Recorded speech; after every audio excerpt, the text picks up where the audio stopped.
Well, hello and welcome back to another shirt ranking video. Yes, in today's video we're going to be looking at the Premier League away shirts for the 24-25 Premier League season. As I did with the home shirts, we're going to rank them from 20th all the way down or up to, in this case, first place, going through the 20 Premier League teams and seeing what they've been given this season. But without further ado, we're just going to jump straight into it with 20th place.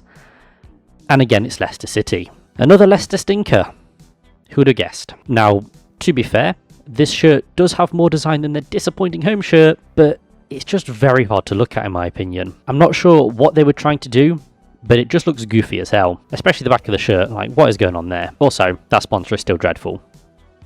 Please bin it as soon as possible. And then in 19th place, I've got Aston Villa. Adidas are back once again with another disappointing shirt. Looking quite sad for their first season with the Villains, but they did the same with Forest and then redeemed themselves, so there's still hope for Aston Villa yet. It is an extremely plain white shirt with a bit of collar detailing. The collar does actually look quite nice, but it's nowhere near enough to save the shirt in my opinion.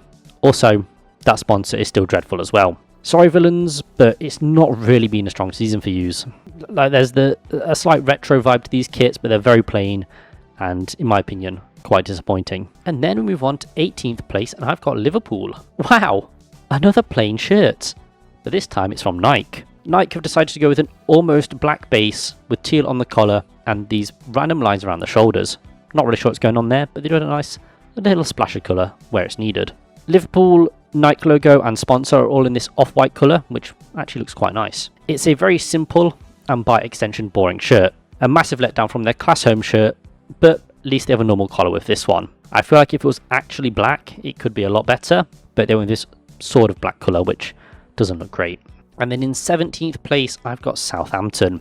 You know, I'm not really sure what Puma thought they were cooking, but this really just isn't it. The shirt was designed to break up the player's shape against the background, thereby making it difficult for German U-boats to calculate their range, speed and direction. Unfortunately for Southampton, that doesn't really work on a football pitch. You don't really see U-boats out there anymore. Game is gone. It's the same design that featured on the back of their home shirt, but it just doesn't look that great. I feel like they could have implemented better on the home shirt and then gone with a completely unique pattern for the away shirt, but here we are. Also, the sponsor is horrific, docks even more points, and it's not even in a nice yellow.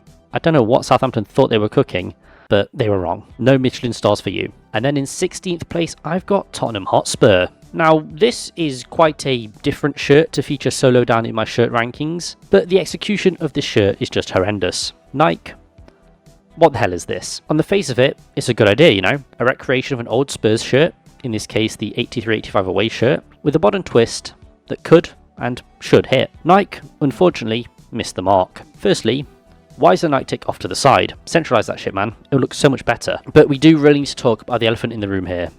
It's that awful asymmetrical collar.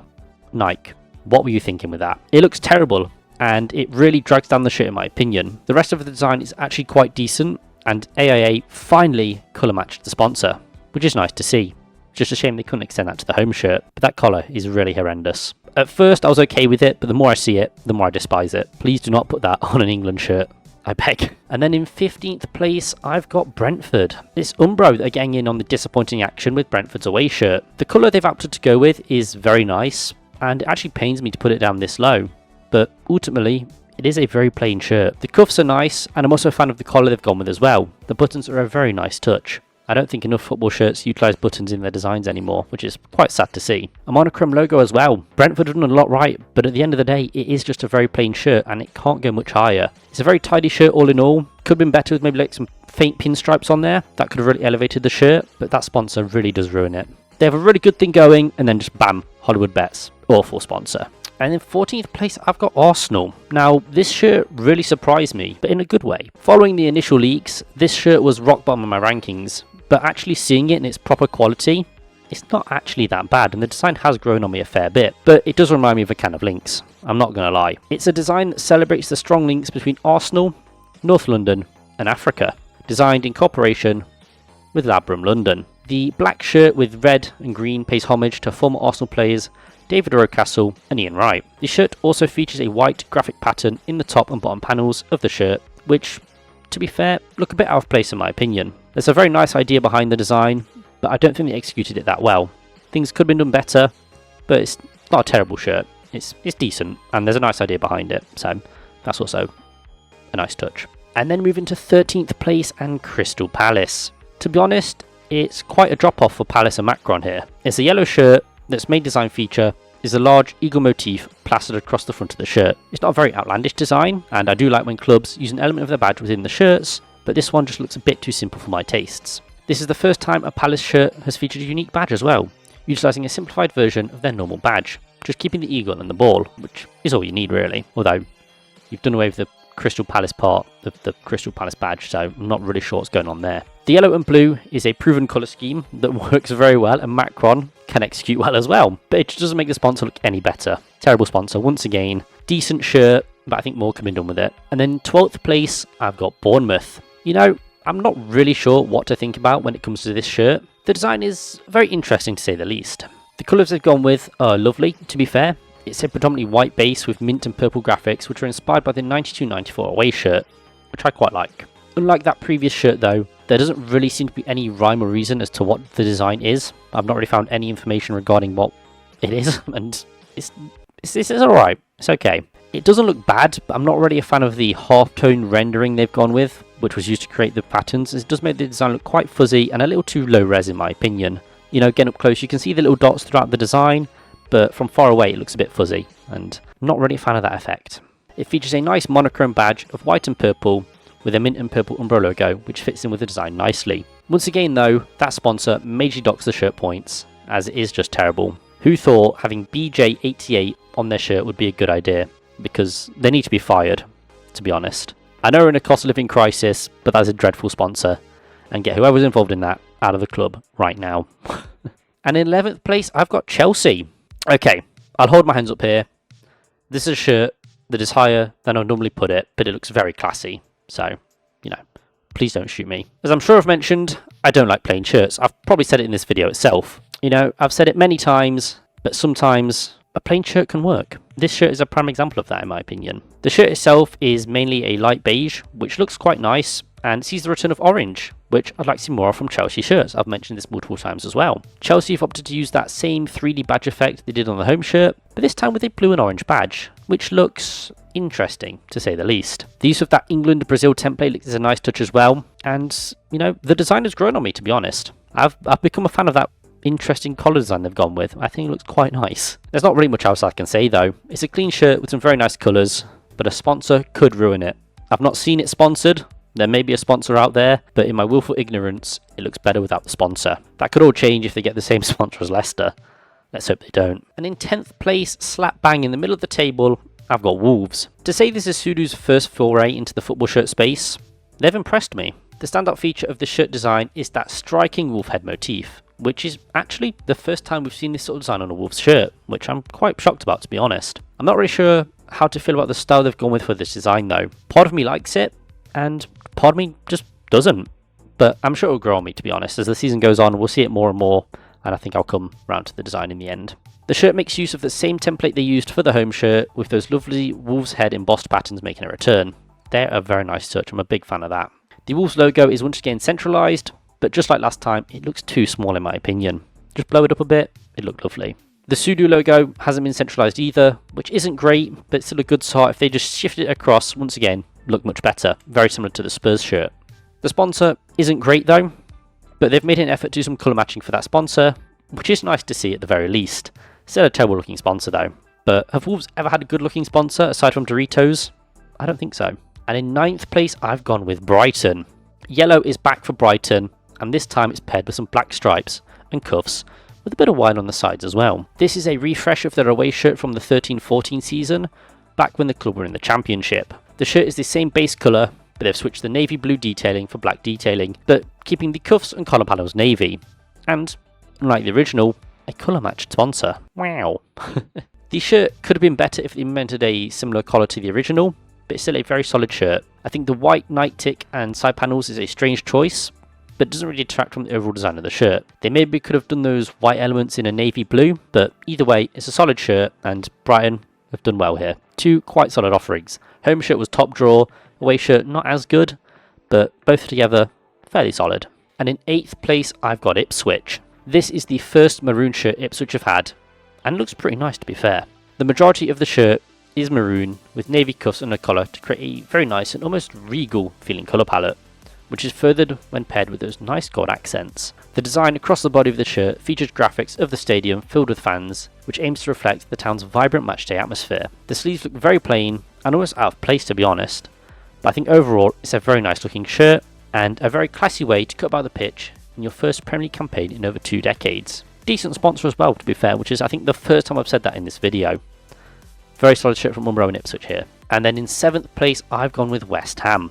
West Ham have dropped their so-called Cockney kit with the design inspired by the St Mary Le Bow Church in East London, the area they represent. The shirt is mostly black with burgundy accents, which is a lovely colour scheme, and it's been wonderfully executed by Umbro. The main design element of the shirt is the subtle graphic of that St Mary Le Bow Church in Cheapside. The church is historically significant to the Cockney identity, as anyone born within earshot of the Bow Bells, the church's famous bells, are considered to be a true Cockney. I'm a big fan of when shirts implement a design feature like this, we've done it on this shirt here, linking back to the Trent Bridge. The badge has adopted the colour scheme of the rest of the kit, and it really helps tie the whole thing together.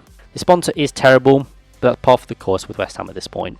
And in 6th place, I've got Fulham, and it's back to red and black for Fulham, and looks very nice to be fair.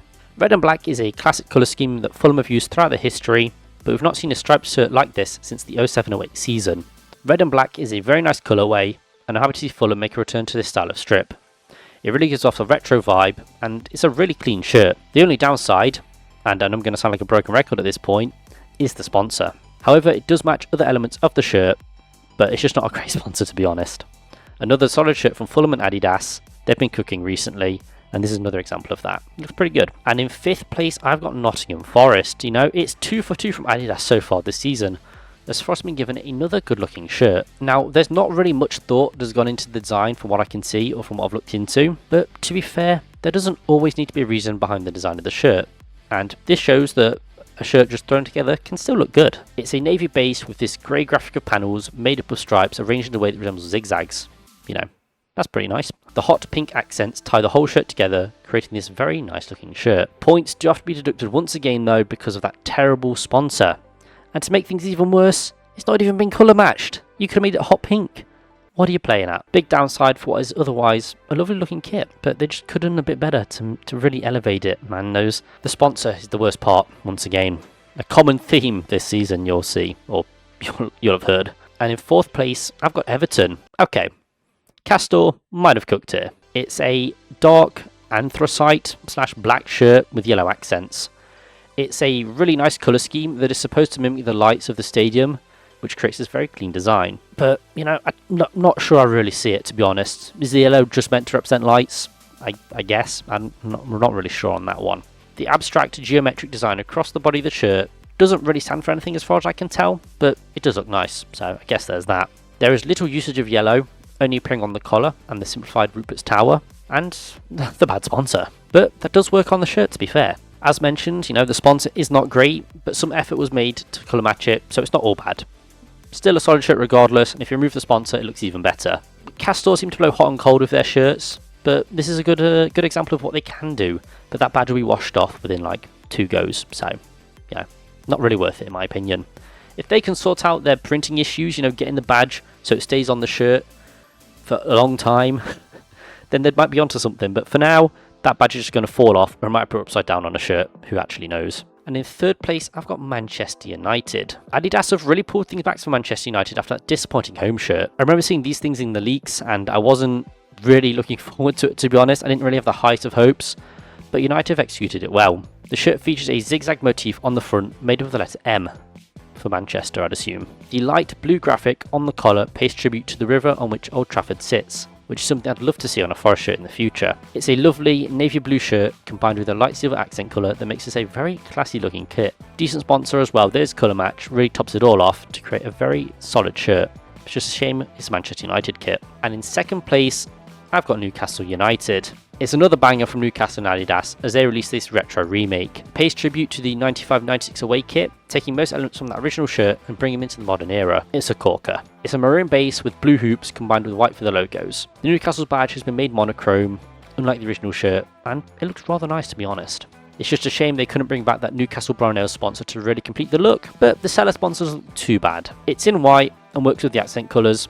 No real complaints here. A brilliant remake of a classic shirt, and it just looks phenomenal. Newcastle and Adidas have smashed it once again. Can't help but feel they got a better deal than us though. And in first place, I've got Manchester City. Puma have gone from quite a bad away shirt to this belter, and it's another retro remake. This Man City kit pays homage to their iconic 98-99 kit, in which City won the second division playoff final to gain promotion to Division 1. I wonder who else designed a remake of this kit. It's a very faithful recreation of the cap and number, but some tweaks have been made to make it more modern. Obviously, the new badge, which I would have liked to have seen changed colours to fit the colour scheme better, but no complaints there. The collar's also been tweaked, and no more straps on the sleeves. But all in all, it's a very nice City shirt, and they've smashed it out of the park with this one. The announcement was very good, and just seeing the players cut about in this kit, it looks good. It's a really solid shirt from City this season. They normally do quite well, and a retro remake is a very easy way to my heart. So you smashed it once again. And yeah, those have been my 24-25 away kits. Do you think any shirts should be higher or lower? Please let me know in the comments down below. As always, this is just my opinion, but I'm normally correct. But anyway, I've been O2GT. I will be making a custom Premier League away shirts video in the near future. The shirts design have been made. They've been made way before these shirts were revealed, so maybe we'll see a few little similarities there. Who knows? And yeah, I'll see you guys in the next one. Peace.